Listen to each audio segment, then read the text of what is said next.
Welcome to how to use and customize the Canvas course template. In this portion, we will discuss the Getting Started module. Within the ODU Canvas template on the Modules Index page, you will find 3 modules. The second module is the Getting Started module. In this module, you have a chance to introduce yourself to your students. You should think of this as the first few minutes of the first class. This is your first introduction and a chance to make a positive impression on your students.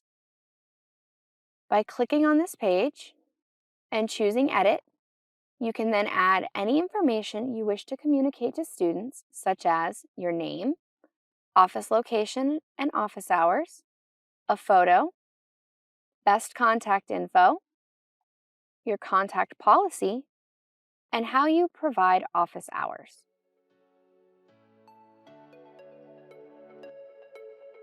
Thank you for watching. For more information, please visit clt.odu.edu.